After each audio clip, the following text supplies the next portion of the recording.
Thanks for taking the time to talk to me. Yeah. And I'm glad you're here. I'm glad you're doing better. But I just want to go back a little bit and talk about what things were like when you first came to see me. I was in a really bad place. I had been suffering from severe headaches for the entire month of May, and ended up having an MRI and a CT and seeing a neurologist and being in the hospital, getting injections for pain, and they could find nothing. And then the pain subsided somewhat, and then I became what I call wobbly, where my brain felt like a fish tank that was sort of sloshing around, and that caused me to walk really slowly, and I couldn't drive, and I was having a hard time speaking because the sound of my own voice made my brain vibrate, and it was just so distressing and caused me to sort of be quite dissociative, where I didn't feel like I was in the room. I was becoming quite despondent and hopeless about my prognosis. And just to go back a little bit further, you actually had a concussion.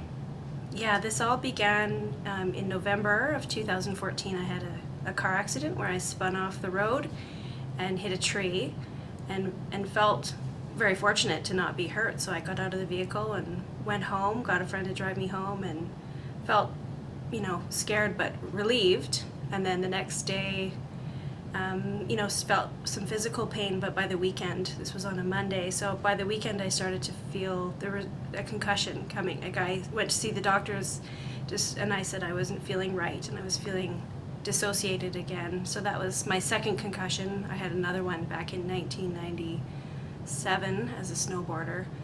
So spent the entire month of December in bed, not feeling very good, but doing a lot of resting, and by January I felt quite good. Mm-hmm. And then these symptoms returned in late April, and then were quite severe in May, and then the neurological problems continued on after the pain went away.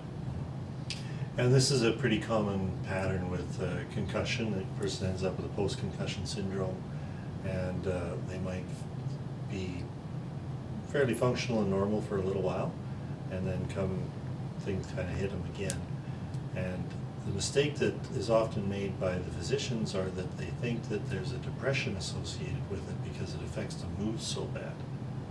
And did you have any encounter like that at all? Absolutely.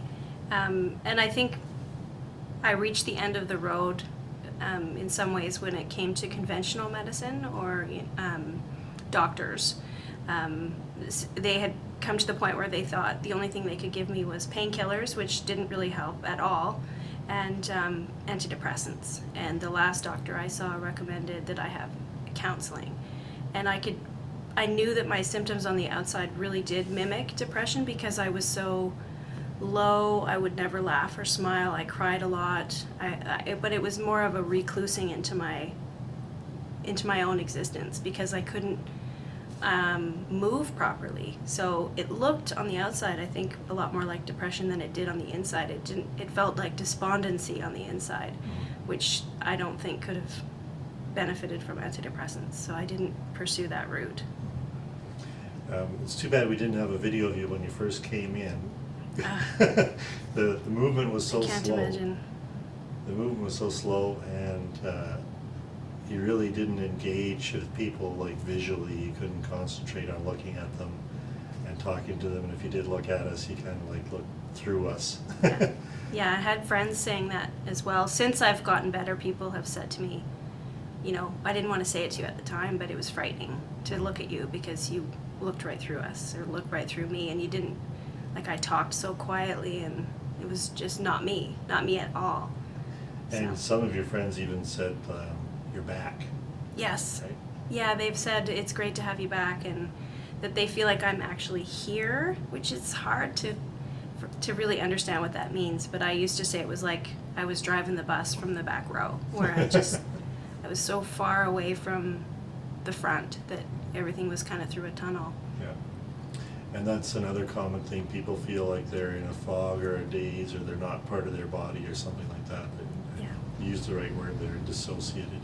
Yeah. And, but we got you under care, and around the first, I think it was the first treatment.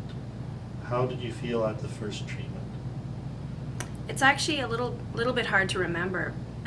The whole process since it really re-began, you know, with the symptoms coming back in May, it's very, very blurry.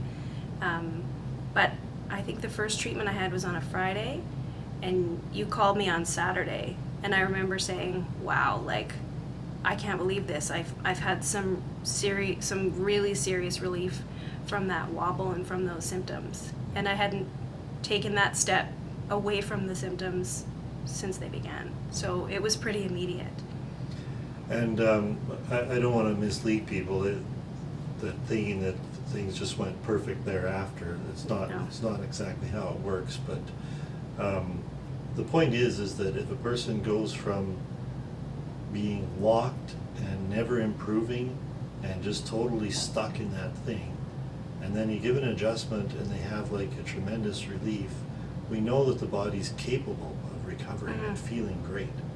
And I like to point out to people that they should feel confident about that, because it's something they can achieve again. Well, that's really something that I didn't have any confidence in treatment at all when I came in here. And the despondency was not just in feeling locked in my symptoms, but having no hope to find any answers anywhere. And as you know, you've been treating my mom for 15 years, and she knew that I was really at the end of my rope. I'd seen so many specialists, and there was just no answers. So she begged me to come here, and I didn't believe. I didn't. I thought, here's another dead end. I really did. Right. And when I sat in your office, and the first thing you showed me was how off my body was. So that was literally the first thing any doctor of any kind had ever found, that it wasn't just me being crazy. So that was, it started the confidence right there, because you pointed to the source of the problem, at least on some level, and then you offered me help where no one else had. And so I think that's the confidence in your ability to heal has to be complemented by your practitioner, and that's what you give. That's what you brought right from the beginning and all the way through, which I think was really very helpful. Well, thanks for complimenting. Well, I don't know how else to thank you, really. Well, that's plenty enough. The reward that I see in people recovering makes me feel like a millionaire. I mean, I got the greatest job in the world, and to see people get their life back like this there's nothing better than that. I wish I could go back in time and speak to myself that day and say, just trust him. It's going to be okay, because it was really hard to be in that place and feel so lost. But you're confident. You knew, and you were able to convince me of that. And I think that's where you really shine as well. Well, that's great. And with that consistent care and allowing the body to regain control of all those delicate functions that we have inside, we know that once the spine is in good alignment, that it's going to heal. Mm-hmm. And it just keeps healing. And even after you return to Golden, you kind of were down a little bit and then up a bit, and then after that just a steady progress through there. Yeah. And well, we don't have to ask you how you are today, because just your conversation is like completely natural and normal. Well, you should have seen how fast I walked up the hall. It was like a sprint almost. Instead of the shuffle, it used to take me 10 minutes to get here from the car. Yeah. So I thought you'd never get into the treatment room, so I was waiting to see how you do. it's so hard to even think back and describe how that felt. It was just crippling. It's just like trying to tell your body to do something and it just won't do it. It was very scary. So. Well, things are good now, and Yeah. you're on with the rest of your life. Yeah.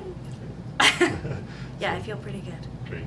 Thanks for taking the time to talk to Oh, us. thank you. I hope that you're able to reach more people, because it's a real gift. Thanks. Thanks.